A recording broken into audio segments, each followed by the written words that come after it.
오늘은 하나님의 전능함, 복되심, 영광 주제가 전부 다 나오고 있습니다. 이 세 가지 주제를 함께 공부하려고 합니다. 지금까지 인셈을 혹시 못 받으신 분들은 이렇게 손 들어 주시면은 이렇게 전달하도록 하겠습니다. 자, 한번 인쇄물을 보면서 같이 읽고 그 다음에 또 부분적으로 제가 설명을 하도록 하겠습니다. 자, 우리 첫 번째 단락은 같이 한번 읽겠습니다. 시작. 복습하겠습니다. 수요일 저녁 설교 시간에 여러 번 강조한 것은 하나님의 초월성과 친밀성입니다. 단순한 교리가 아니라 우리가 생활과 기도할 때 전몸으로 느낄 수 있어야 합니다. 하나님의 영원부터 영원까지 존재하신 하나님입니다. 창세전에 그리스도 안에서 누구누구를 작정 예정하셨습니다. 우리에게 오신 예수님이십니다. 그래서 수요일과 그리고 또 평소 설교 시간에 제가 하나님의 존재에 대해서 좀 더 강조해야겠다 해서 유별나게 강조를 좀 많이 하고 있습니다. 그래서 이런 교리 공부하는 목적이 뭐냐면은 단순히 그저 교리로 끝나는 것이 아니라 우리가 생활을 할 때, 기도 생활을 할 때 우리 전 몸으로 좀 느꼈으면 좋겠다. 좀 하나님 앞에 기도할 때 그분이 누구신가 우리 알고 기도해야 되잖아요. 그래서 신령과 진정으로 기도한다라고 했을 때는 하나님이 누군가, 예수 그리스도가 누군가, 성령이 어떤 분인가 알고 기도하면 기도가 깊어져요. 그리고 우리 전 몸으로 느낄 수가 있거든요. 보면은 그런 의도로 하나님의 존재에 대해서, 성품과 인격에 대해서 공부를 하고 있습니다. 자, 두 번째 단락을 한번 또 읽겠습니다. 시작. 하나님은 우리가 볼 수 있는 산과 계곡과 바다와 천체를 만들기 전부터 영원부터 영원까지 존재하셨습니다. 시간과 공간을 초월하신 하나님이 창세전에 그리스도 안에서 우리를 예정한 것입니다. 예정의 목적은 그리스도 안에서 흠이 없는 백성, 하나님을 찬송하는 백성으로 삼으신 것입니다. 사실 시간과 공간도 하나님이 어떻게 하신 거예요? 만드신 거예요, 여러분요. 그래서 여기에서 시간과 공간을 초월했다라는 말은 당신이 만드신 피조한 시간을 초월해서, 그래서 시간과 공간을 초월하신 하나님의 존재에 대한 설교가 요한계시록에 엄청나게 많이 나옵니다. 보면 그래서 사도 요한이 열린 하늘문을 보고 시간과 공간을 초월해서 하늘 보좌에서 일어나는 것을 보고 그런 말이거든요. 보면은요. 자, 그러면은 하나님께서 이렇게 우리를 예정하시고 뭐 작정이라는 표현도 쓰고 선택, 또 그 다음에 부르심, 의롭다 여기심, 이 목적이 뭐냐? 에베소서 같은 데 보면 그리스도 안에서 무엇이 없더라고요? 흠이 없더라. 무슨 말일까요? 우리 내면의 어떤 거룩성과 그 성결함, 그리스도를 닮아가는 삶, 그리스도의 인격을 닮아가는 삶, 그런 흠이 없는 백성이 되도록. 그 다음에 두 번째, 하나님을 찬송하는 백성으로 삼으시려고 하나님을 예비하는 백성이죠. 그래서 우리가 개인적으로도 늘 삶 속에서 하나님을 예배해야 되지만 이렇게 공동체로서 지체들이 모여서 하나님을 예배하는 겁니다. 보면은요. 그래서 일상이 예배가 되고 일상이 찬송이 돼야 되죠. 저는 그걸 100% 지지하지는 않지만 중세수도원에 보면은 그 어떤 관조한다 해가지고 하나님을 집중하거든요. 그래서 어떤 사막 같은 데도 들어가고 산속에도 들어가고, 지금으로 말하면 어떤 기도원 같은 데죠. 수도원. 거기에서 어떤 경건 훈련을 하는데 그러다 보니까 자꾸 세속에서 떠나는 건 문제가 있습니다. 왜 그게 문제냐면 하나님의 가치관, 세계관 속에서는 세상의 일터도 소명적 관점에서 봐야 되거든요. 그런데 그걸 자꾸 버리고 마치 영적으로 성숙한 사람, 깊은 사람이 되기 위해서 세상의 일을 버리고 어딘가에 들어가서 몰입하는 거, 그게 영적인 거다. 일부는 맞아요. 그런데 하나님이 원하시는 것은 그런 영성을 원하지는 않아요. 그렇게도 해야 되지만 매일의 삶에 하나님과 깊은 어떤 관계를 맺으면서 어떤 소명자로서 살아가야 되는 거죠. 보면. 그래서 오늘 하루하루가 여러분은 어떤 삶이어야 되냐면 소명자로서 사명자로서 삶을 살다 오신 줄 압니다. 여러분은 일터와 직장에서 사명감, 소명감을 가지고 여러분 일을 하셔야 됩니다. 그래서 그리스도 안에서 흠이 없는 백성, 정말 거룩하고 성령이 지배하는 그러한 삶, 그저 단순히 우리의 어떤 노력에 의한 흠이 없는 것, 하나님도 없고 말씀도 없고 성령도 없는, 기도도 없는 그런 개념이 아닙니다. 보면은요. 그래서 언제나 흠이 없다라는 말은 성령과 말씀 안에서 어떤 거룩성이죠. 그래서 말씀과 기도로 우리가 어떻게 된다고요? 거룩해지고, 이런 표현을 쓰는 겁니다. 그리고 하나님을 찬송하는 백성, 하나님을 예비하는 백성으로 삼으셨다.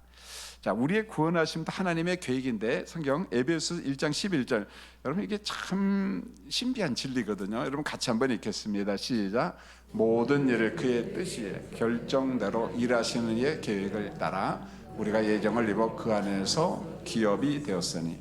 여러분 여기 보면 모든 일을 그의 뜻에 무엇대로요? 결정대로.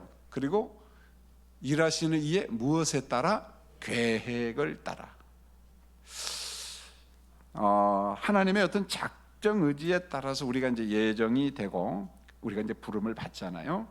그 다음에 성령 안에서 의롭다 여김을 받고 이제 성화의 시간을 걸치는 거죠. 보면은요, 성화의 시간을 걸치고 그다음에 영화의 날에서 영생의 삶을 살아갑니다. 자, 여기서 하나님의 결정, 하나님의 계획, 하나님의 작정, 이런 용어를 우리가 잘 알아야 되는데, 제가 이제 요즘에 요한계시록을 좀 집중적으로 보고 있어요. 왜냐하면은 제가 8번 정도 그 약속대로 신약성경을 개론적으로 설교하는데, 요한계시록만큼은 개론적으로 하면 딱 한 번만 하면 딱 돼요. 그러면 이렇다고 끝나면 됩니다. 그 내용은 전혀 몰라요. 근데 제가 8번을 준비하면서도 늘 기도하면서 이것만 갖고도 우리 교인들이 윤곽을 좀 잡았으면 좋겠다. 아마 제가 지금까지 원고지 A4 용지 버린 거 한 500장은 버렸을 것 같아요. 보고 또 수정하고 또 보고, 책도 이 책 저 책 보면서 중요한 것은 제가 소화하고 우리 교인들한테 어떻게 소화시킬 것인가, 그건데 계속 기도를 하면서 느낀 게 뭐냐면은, 방법이 없다. 우리 교인들이 요한계시록을 최소한 5번을 읽어야 된다. 뭔 말인지 아시죠? 읽고 와야지 설교가 이해가 돼요.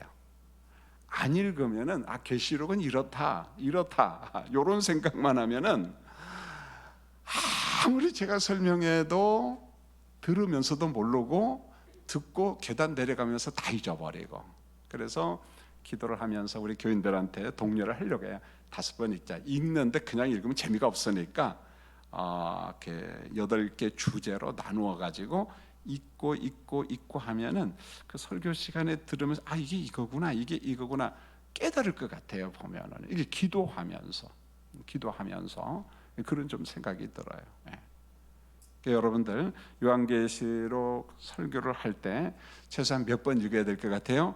5번. 분량 얼마 안 돼요. 요한계시록이 몇 장입니까? 총 22장이에요. 22장을 제가 8 주제로 나눠서 설교하기 때문에 나눠서 읽으면 충분히 이해가 되고 설교 시간에 감이 와요. 왜냐하면 원고를 또 보면서 여러분들이 설교를 들을 수 있으니까.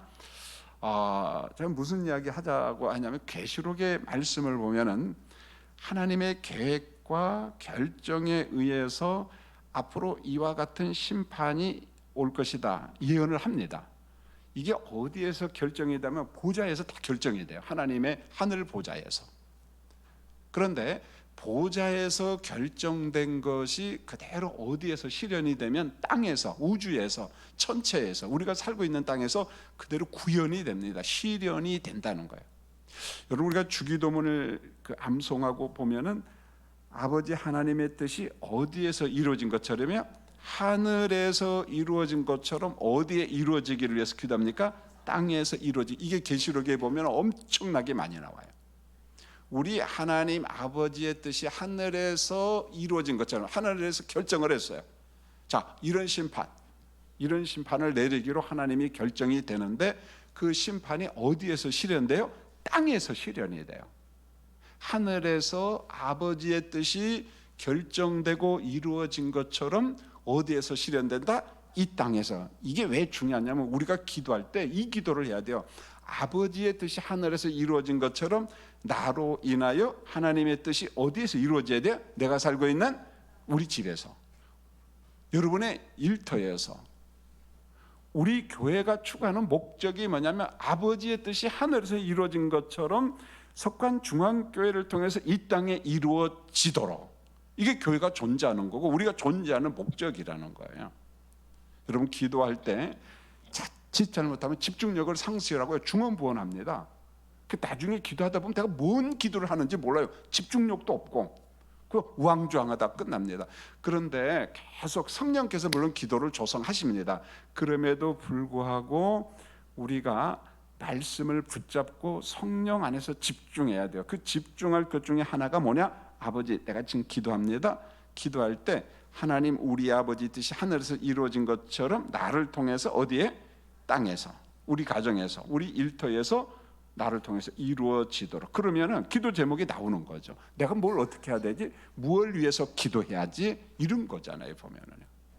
그래서 하늘에서 결정된 거, 하나님이 계획하신 것이 이 땅에 다 실현되도록, 구현되도록 우리가 말씀을 통해서 그걸 찾아내야 된다는. 그래서 성경을 읽고 기도하자, 성령 안에서 기도하자는 것은 결국 누구 뜻을 알자는 거예요? 아버지의 뜻이 어디에서 이루어진 것을, 하늘에서 이루어진 것을 나를 통해서, 교회를 통해서 어디에 이루어지기를?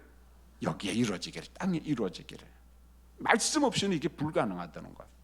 그러니까 말씀 없이 기도하다 보면 나도 모르게 중언부언으로 끝난다는 거예요.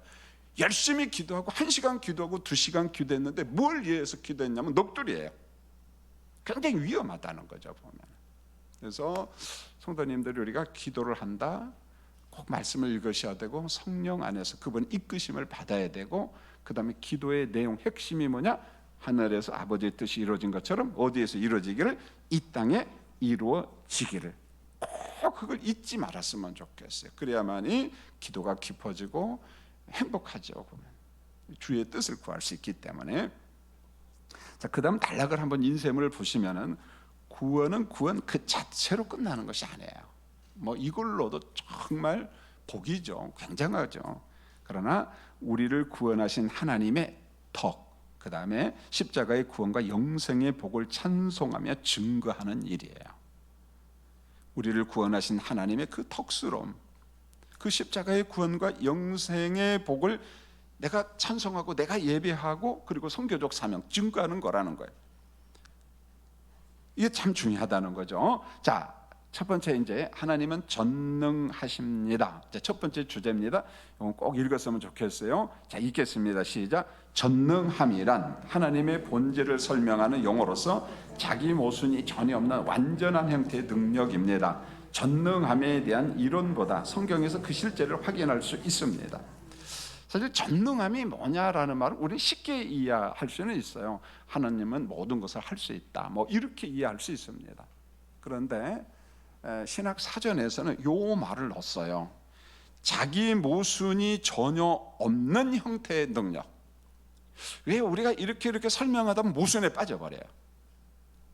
제가 설명을 하면서 하나님의 영원성, 초월성, 전능성을 이야기하는데 또 친밀성을 이야기하거든요. 우리에게 다가오신 하나님. 그러다 보면 모순에 빠질 수가 있습니다. 그런데 하나님의 전능하심이라는 뭐냐? 우리가 생각하는 모순이 전혀 없는 하나님.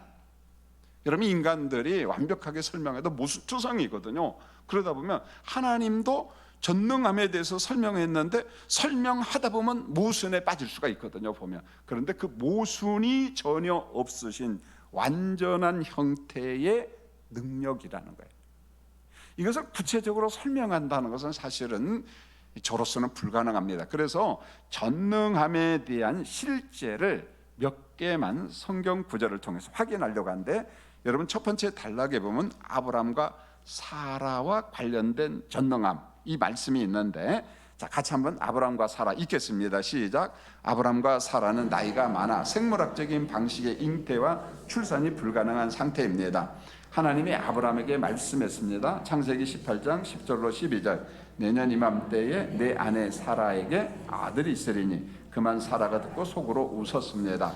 내 주인도 늙었으니 내게 무슨 즐거움이 있으리요. 나이 많아 자녀를 낳을 수 없다는 아브라함에게 창세기 18장 14절 여호와께서 능하지 못한 일이 있겠느냐, 약속의 자손을 출산하는 일을 하나님이 못하실 일이 있겠느냐, 나는 전능한 하나님이라. 여러분 성경에 보면 아브라함과 사라는 생물학적으로 자녀를 출산할 수 있어요, 없어요? 이미 없어요. 이미 없습니다. 그래서 부활의 예표로서 누구를 등장시키냐면 아브라함과 사라를 등장시켜요. 그의 태가 어떻게 됐다는 거야? 다 죽었다는 거예요. 근데 거기에서 생명이 태어났다는 거예요. 그걸 부활 관점, 예표로 보는 거예요. 보면은 생물학적으로는 불가능합니다. 그런데 하나님께서 하나님의 사자를 통해서 이야기하니까 속으로 웃었어요. 아유, 하나님 무슨 소리 합니까 지금?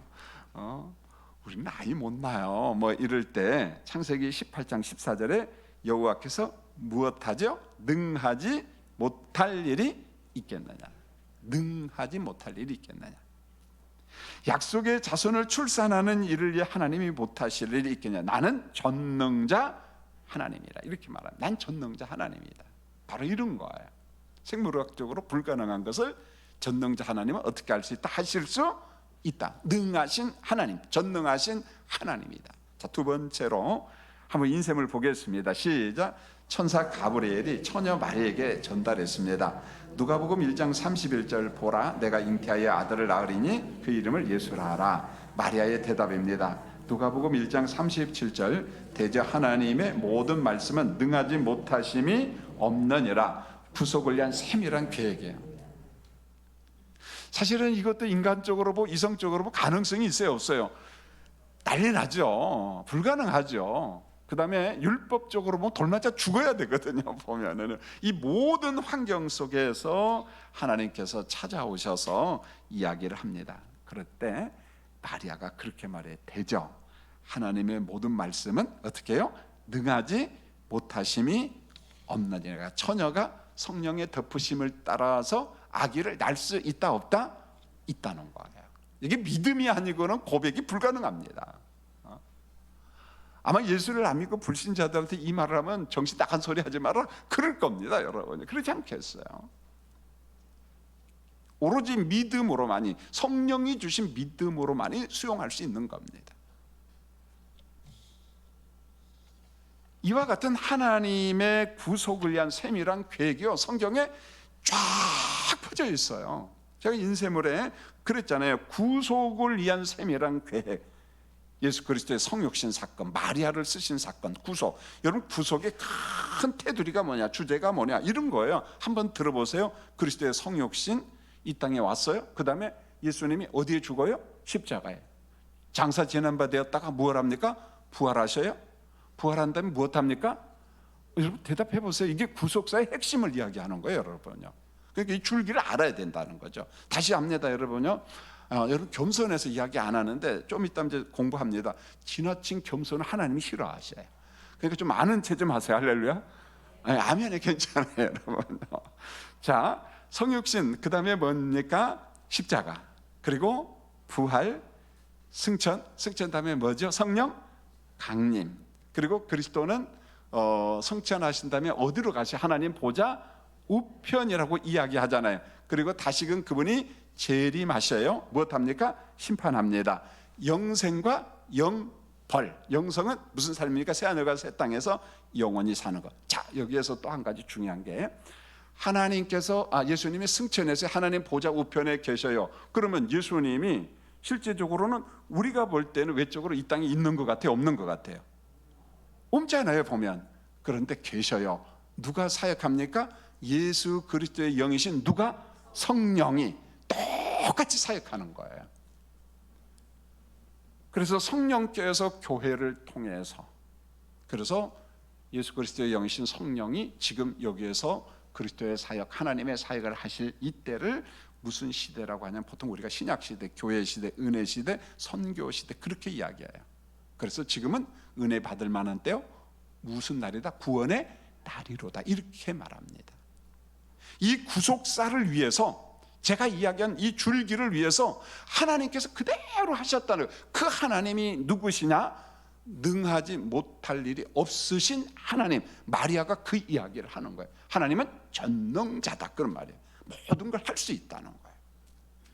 자, 이제 욥기 38장 1절로 40장 2절에 보면 아주 막 많은 내용이 있기 때문에 그저 같이 읽기에는 좀 불편할 것 같아요. 여러분 인셈을 눈으로 보시면은, 자, 여기 보면 전능하신 하나님의 창조와 경이함과 복잡한 피조 세계를 주관하시는 하나님의 말씀이 나와요.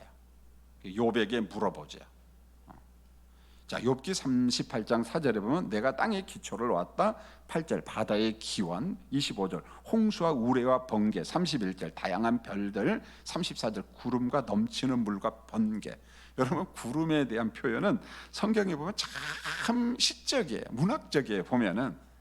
그래서 구름을 하늘의 물주머니로 묘사를 합니다. 하늘에 물주머니가 있대요. 그럼 구름을 보면서 우리는 뭐라고 했으면 좋겠어요? 야, 하늘에 있는 물주머니. 감동이 돼안돼요? 시큰둥하시네요. 하늘에 있는 물주머니.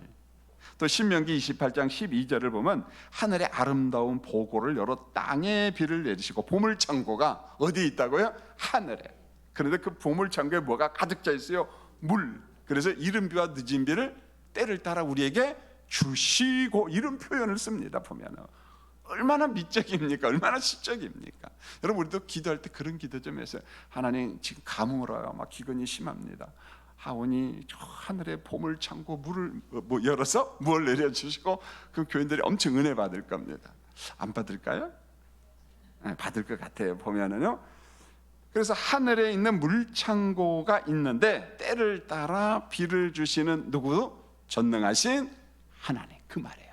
욥기에서 말씀하는 게. 자, 39절에 보면 사자의 먹이를 공급하시고, 41절 까마귀 새끼를 먹이시는 하나님. 까마귀 새끼를 먹이시는 하나님, 그 전능자 하나님께서 작은 그 새끼까지 돌보시는. 자, 욥기 39장 1절에 보면 산염소와 암사슴 새끼를 낳은, 이 야생염소입니다. 들염소. 자, 어떻게 이게 염소가, 들염소가 어디 가서 나을까? 그 하나님이 주관한다는. 근데 그 하나님이 누구냐? 전능자라는 거예요. 그 다음에 5절에 보세요. 들나귀의 자유로움, 9절 들소의 일, 13절 타조의 자유, 19절 말의 힘과 갈기, 26절 창공을 나는 매의 활공, 27절 독수리의 돌보심. 자, 욥기 40장 2절에 하나님이 욥에게 말씀합니다. 욥아, 내가 전능자와 다투겠느냐? 네가 지금 누구하고 다투겠느냐? 이런 거예요. 막 친구들끼리 토론이 벌어졌잖아요. 하나님에 대해서 원망도 하고 이해를 못하니까 내게 왜 이런 고난이 왔어요? 그때 하나님께서 하나님이 어떤 분인가를 욥에게 설명하면서, 욥아, 내가 전능자와 다투겠느냐? 이때 하나님께서 피조세계의 경이로움에 대해서 말씀합니다. 피조세계의 경이로움, 너무너무 경이롭다는 거예요. 하나님이 창조했는데 하나님 보시기에도 경이롭다는 거예요. 너무너무 경이롭다. 여러분, 밤하늘의 무수한 별들, 천둥을 토해내는 비와 구름, 풍요로운 동물들의 삶, 복잡한 만물들이 하나님 앞에 다 무엇하고 있다? 복종하고 있다는 거예요. 지들 멋대로 살아가는 것이 아니라 하나님의 질서를 따라, 섭리를 따라 하나님 앞에 복종하고 있다. 하나님을 경배하고 있다. 자, 여러분, 그 다음 단락 같이 한번 읽겠습니다. 시작. 욥은 창조의 복잡함을 다 이해할 수 없습니다. 모든 피조물이 하나님의 주권 아래 있음을 고백했습니다. 모든 피조물을 돌보신 하나님, 전능하신 하나님의 뜻과 능력이 고스란히 나타나는 곳이 있어요. 어디냐? 하나님의 창조 세계, 그 다음에 구원과 구속 세계. 조금 전에 이야기했잖아요. 하나님의 구속하심에 대해서. 그 다음에 하나님의 섭리. 하나님이 창조했는데 이제 됐어, 내가 규칙과 법칙을 만들어놨으니까 너희들 알아서 돌아가. 천만의 말씀이에요. 하나님은 창조했어요. 그런데 하나님께서 돌보신다는 거, 섭리하신다는 거예요. 만지고 계신다는 겁니다. 여러분, 에베소서 1장 19절로 20절 우리 인셈을 보면, 아니요, 스크린 보면서 성경 구절 같이 한번 읽을까요? 시작. 그의 힘의 위력으로 역사하심을 따라 믿는 우리에게 베푸신 능력에 지극히 크심이 어떠한 것을 너희로 알게 하시기를 구하노라. 그의 능력이 그리스도 안에서 역사하시는 죽은 자들 가운데서 다시 살리시고 하늘에 자기 오른편에 앉으사. 이게 하나님의 전능하심은 소망 없는 자들을 사망에서, 사망과 저주에서 살려내시는 일까지 포함시킨다는 거죠. 이게 전능하신 하나님의 작품이라는 거예요. 전능하신 하나님의 작품. 그래서 베드로전서 2장 9절에 영성 새벽 기도 때 이걸 엄청 강조를 했어요. 보십시오. 너희를 어디에서 불러냈다고요? 어두운 데서. 이게 어둠이 어디예요? 사망과 저주예요. 죄의 삭은 사망이잖아요. 그 사망과 저주에서 우리를 불러내요. 그의 기이한 어디에 들어가고요? 빛에 들어가고, 하나님의 빛, 하나님의 구원, 하나님의 영생, 하나님의 생명, 그 세계로 들어가게 하셨다는 거예요. 우린 누굽니까? 대대로 사탄의 종노릇 했어요. 죽음에 매여서 무서워 벌벌 떨었습니다. 죽음도 하나님의 주권인데 사탄은 마치 자기 것인 양 죽음을 가지고 우리에게 공포를 주는 거예요. 여러분, 예수님 그러잖아요. 사람을 죽이는 사람을 무서워하지 말고 그 영혼을 지옥에 던지는 하나님을 무서워하라, 그렇게 말씀했어요. 그런데 사탄은요, 어떻게 해요? 죽음 그 자체를 가지고 우리 얽어매요. 공포에서 벗어나지 못하게 합니다. 그런데 예수님 말씀, 그거에 두려워하지 말아라. 그 영혼을 지옥에 던지는 그 하나님을 두려워하라, 그 이야기를 하고 있어요. 여러분, 사망과 저주라는 어둠에서 우리를 불러낸 그 전능하신 하나님, 대단한 작품이자는 거예요. 사망과 저주에서 우리를 불러낸 목적, 이제 그 하나님의 덕을 선전하라는 거예요. 덕을 선전하라. 자, 이제 두 번째로 뭘 공부하냐면, 자, 인셈을 석줄 읽겠습니다. 시작. 하나님의 속성 중에 하나님의 완전하시고 절대적인 복되심이 있습니다. 하나님보다 더 높고 더 위대하고 더 나은 것이 아무것도 없다는 뜻이에요. 우리 교인들이 이것은 잘 안 쓰는 것 같아요. 우리 하나님이 누구냐? 하나님은 복되신 분. 근데 이걸 적용하면은요, 우리에게 굉장히 은혜가 되고 도전이 돼요. 자, 어렵지 않습니다. 디모데전서 1장 11절, 우리 인쇄물을 같이 스크린을 보고 같이 한번 읽겠습니다. 시작. 이 교훈은 내게 맡기신 바 복되신 하나님의 영광의 복음을 따릅니다. 복되신 하나님, 한번 따라할까요? 복되신 하나님.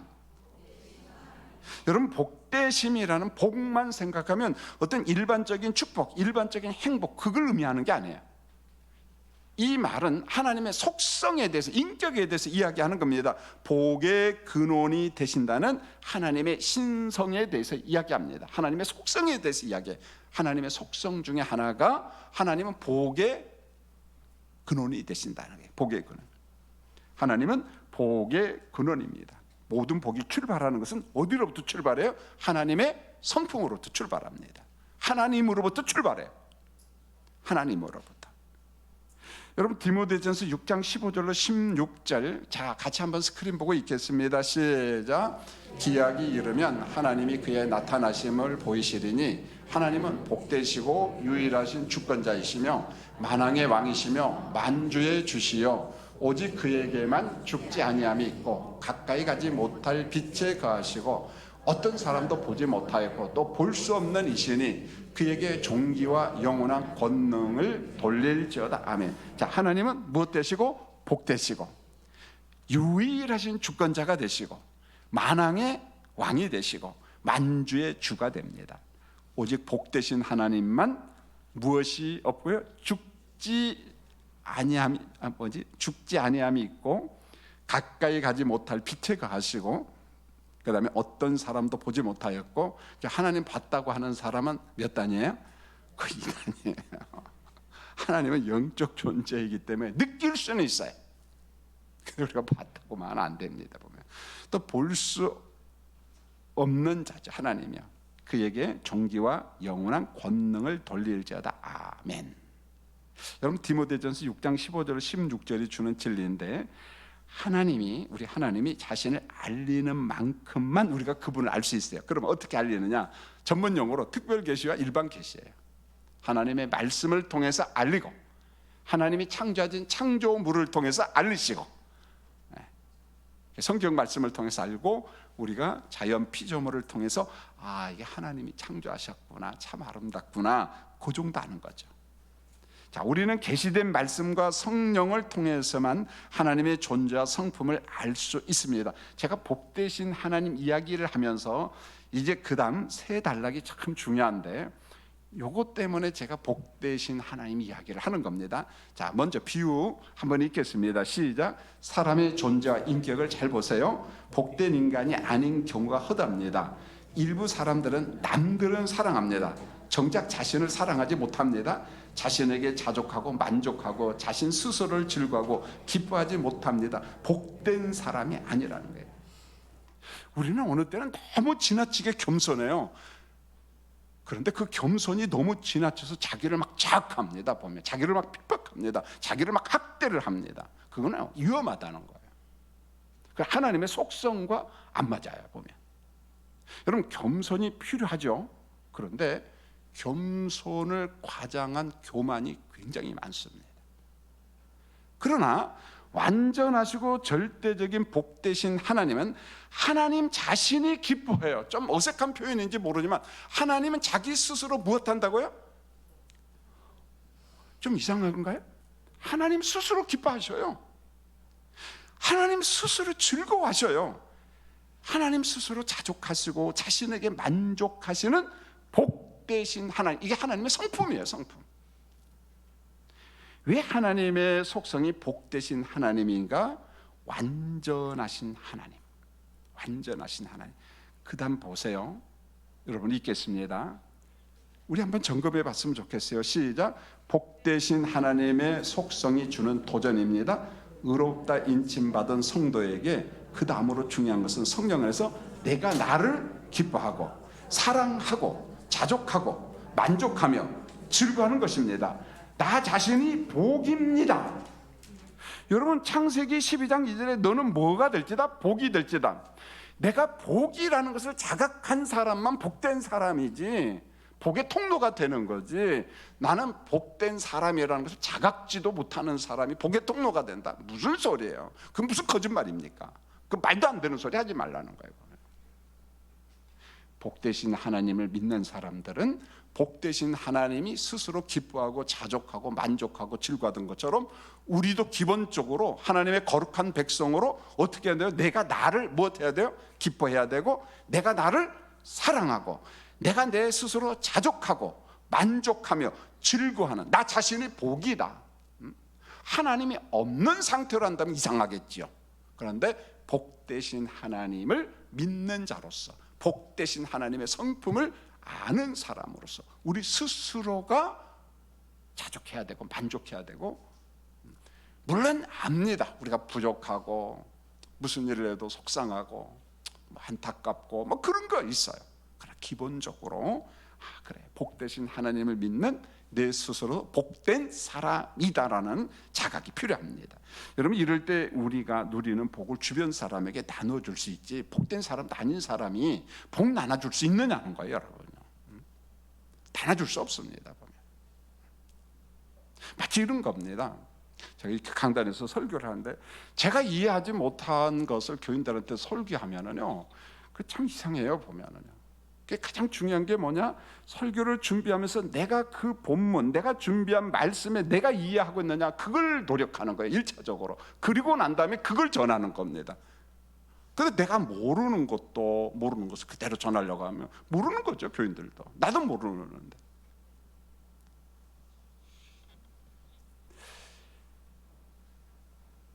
항상 내가 복의 통로라는 말은 내 스스로가 하나님 안에서, 복되신 하나님에서 내가 복의 주인공이라는 사실을 기억하면서 먼저 복되신 하나님의 성품을 따라서 내 스스로 복된 사람은 내가 기뻐하고 내가 자족하고, 부족함 있지만은요, 여러분 창세기 12장 1절로 3절에 보면 복의 통로는 물질과 자손만은 아니에요.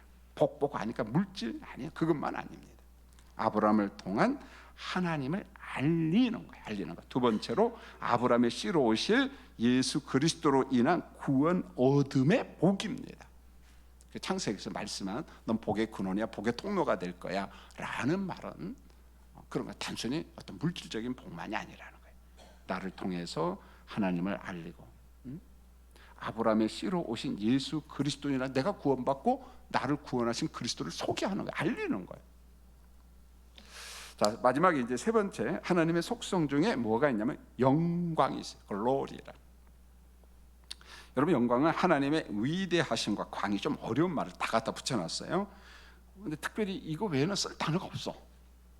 하나님의 위대하심, 광이, 환하고 아름답고 눈이 부심, 그 다음에 오미하심, 놀랍고 기이하고 존엄하신 하나님에 대한 묘사인데, 성경에 보면 하나님의 그 영광에 대해서 다양하게 표현합니다. 오늘 제가 세 가지만 이야기를 하려고 하는데, 먼저 열왕기상 8장 11절 스크린 보고 한번 읽겠습니다. 하나님의 영광이 어디에 가득한가, 이게 왜 중요한가, 이걸 놓고 우리가 왜 기도해야 되는가, 왜 느껴야 되는가 한번 읽겠습니다. 시작. 제사장이 그 구름으로 말미암아 능히 서서 섬기지 못하였으니 이는 여호와의 영광이 여호와의 성전에 가득함이었더라.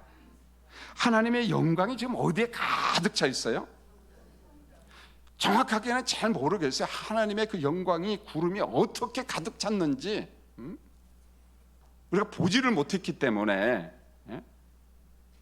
그러나 하여간 이 앞에서 사람들이 몸둘 바를 몰라요. 어느 때 막 엎드리고 막 난립니다. 경배를 하고. 자, 그러면 은혜 시대, 신약 시대에 우리가 이걸 어떻게 수용해야 될 것인가? 하나님의 영광이 성전에 가득하고, 이 말은 하나님의 속성, 그분의 인격, 성품이, 위대하심을 묘사한 것인데, 그 영광이 우리가 예배하는 이곳에 임재하는 것을 우리가 전부 다 느낄 수는 없지만 그것을 나름대로 느낄 수 있어야 돼요. 성령 안에서, 말씀 안에서. 저는 이 기도를 합니다. 강단에서 중보 기도할 때, 하나님 오늘도 주일 예배 드리는데 1부, 2부, 3부 저와 같이 예배 드릴 때, 설교를 할 때 하나님의 그 영광의 임재를 좀 느끼게 해주세요. 각자 느끼는 방법이 다를 거예요. 간증이 다 다를 겁니다. 욥기서는 그랬어요. 내가 머리털이 쭈삐쭈삐 쓰고 막 무섭기도 하고 막 즐겁기도 하고 막 느껴요. 그런 식으로. 근데 무덤덤하게 예배드리고 갈 수 있거든요.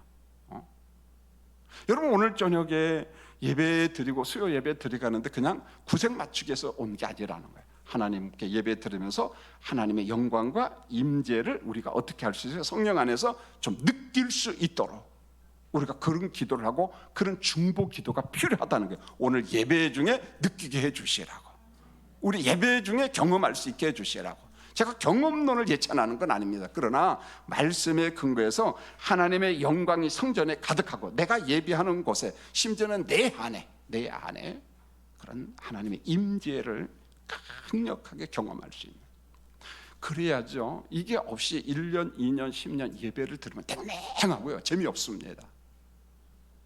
이상해져요. 보면은요, 생각이요 엉뚱한 데가 있습니다. 여러분, 기도해 주세요. 우리가 건물로서 예배당 건물이지만은 이곳에서 하나님을 예배할 때, 경배할 때, 찬양할 때 우리 모든 성도들이 하나님의 임재를 경험할 수 있도록, 그런 역사가 있도록 성령의 역사해 주세요. 그런 걸 느낄 수 있어야 됩니다. 자, 두 번째로 보면은 하나님의 영광이 사람에게 나타나는 경우가 있는데 아주 특별한 경우에, 이거 보편적으로 보면 안 됩니다. 출애굽기 34장 29절로 35절에 보면 모세가 시내산에서 말씀을 받고 내려오는데 모세의 얼굴이, 피부에 뭐가 났다고 그랬어요? 광채가 났다고 그랬어요. 광채가 났어요. 여러분, 모세의 피부에 광채가 나자 그에게 가까이 하기를 사람들이 어떻게 했어요? 두려워했어요. 그래 결국은 모세가 무얼로 얼굴을 가려버려요? 수건으로 자기 얼굴을 가려버렸습니다. 여러분, 정말 독특한 거잖아요. 보면은 여러분, 가끔가다 이런 말 듣잖아요. 권사님 얼굴에 광채가 나, 모세처럼 됐다, 그 말은 아니에요. 어떻게 설명을 해야 될까요? 그 안에 성령이 임재하시거든요. 그가 하나님을 예비하거든요. 은혜라는 게 있어요. 우리가 모세처럼 수건을 가릴 만큼 광채는 아니지만은 뭔가 내가 은혜 받을 때 성령의 임재를 느낄 때 그런 게 있을 수 있다는 거예요. 보면요. 우리 마음 안에. 여러분 목회자로서 가장 힘들 때가 언제냐면 예배 분위기가 어두울 때야. 막 칙칙할 때 설교를 해도 이게 막 툭툭 튀어와요. 물론 제 자신이 많이 준비하지 못한 그런 것도 있겠죠. 그런데 전반적인 분위기가 그럼 걱정이 많이 돼요. 하나님 이걸 어떻게 하죠? 어떻게 깨트려야죠? 여러분 기도도 부탁합니다. 전 그 중보 기도를 엄청 많이 하거든요.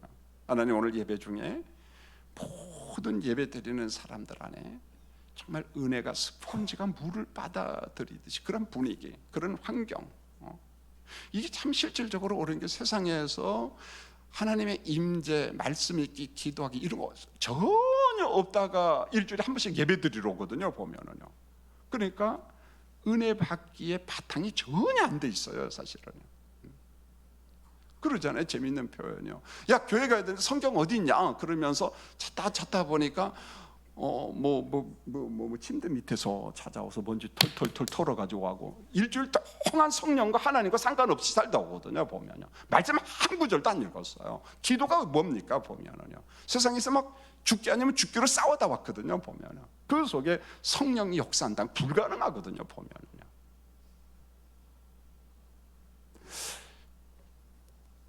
여러분 초대교회 아니 중세교회 종교개혁 시대 때만 해도 영국 같은 데는 그랬습니다. 토요일날 일찍 잡니다. 그리고 토요일날 기도로 준비해요. 왜요? 주일 예배 드리기 위해서. 밤 12시 토요일이니까 1시 새벽 2시 3시까지 영화 보다 오는 게 아니고 일찍 자요. 그래서 새벽 3시까지 영화 보면 주일날 졸릴까요? 안 졸릴까요? 무슨 재주를 안 졸려요? 졸리죠. 자, 그 다음에 하나님의 영광, 인쇄물을 보십시오. 하나님의 영광은 어디에 나타나요? 여러분 로마서 1장 20절을 보십시오. 얼마나 멋진 말입니까? 자, 한번 스크린 보고 읽겠습니다. 시작. 창세로부터 그의 보이지 아니하는 것들 곧 그의 영원하신 능력과 신성이 그가 만드신 만물에 분명히 보여 알려졌나니 그러므로 그들이 핑계하지 못할지니라. 그의 영원하신 능력과 신성이 그가 만드신 어디예요? 만물에 어떻게 보여요? 분명히 보여요. 분명히. 하나님께서 선명하게 분명히 보였다. 알려졌다는 거예요. 알려졌다.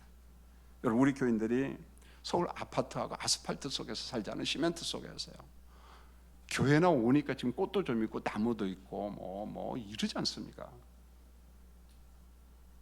여러분 도심에 살면서 틈틈이 자연으로 은흥도 가고 중랑천도 가고 여러분이 살고 있는 옆에 있는 동네도 좀 가고 공원도 좀 가시기 바랍니다. 그러면서 그 하나님의 그 위대하심 그걸 갖다가 느끼고 찬양하고 그래서 자연을 보면서 하나님의 존재를 전 몸으로 송축을 해야 되는 거예요. 보이는 꽃 보고 좀 예쁘다 좀 하십시오. 보면은요. 참 예쁘다. 제가 막 오래전에 깜짝 놀란 적이 있었는데 우리 교육자 수련회를 갔는데 오대산 쪽으로 갔어요. 그 막 산길이 얼마나 예쁩니까? 그런데 이런데 왜 왔냐 그래요. 그것도 목회자가 어디가 그랬냐고 오락실 같은데 그런 데가 좋다는 거야. 그래서 제가 얼마나 좌절을 했는지요. 이 영성을 가지고 목회하고 강단에서 설교를 한다니 죽어났구나. 물론 이제 그분들 그 깨달았을 겁니다. 목회자가 이 모양이니 결국은 그 영성이라는 게 이거 누구한테 기대를 해야 될 것인가? 여러분 로마서 1장 20절 하나님의 영원하신 능력과 신성이 그가 만드신 만물에 어떻게 해요? 분명히 보여요. 오늘 1층에 내려가다가 꽃이 있으면 꽃 한번 쓰다마지고 이게 예쁘냐? 하나님의 영광과 임재가 이곳에 있구나. 할렐루야 하고 가시기 바랍니다. 오늘 이제 설교를 마쳤습니다. 하나님은 전능자입니다. 두 번째로 하나님은 복되신 하나님의 그 복이 누구한테 좀 있으면 좋겠어요?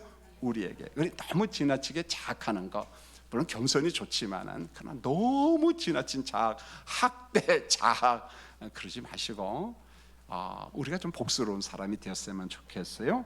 그리고 하나님의 영광, 하나님의 임재를 우리가 전몸으로 좀 느끼면서, 또 한 가지 부탁드립니다. 예배 드릴 때마다 우리 모든 성도님들이 하나님의 영광과 임재를 느낄 수 있는 우리 교회가 되도록 여러분 중복이 돼 주시길 원합니다. 광고 말씀드리겠습니다.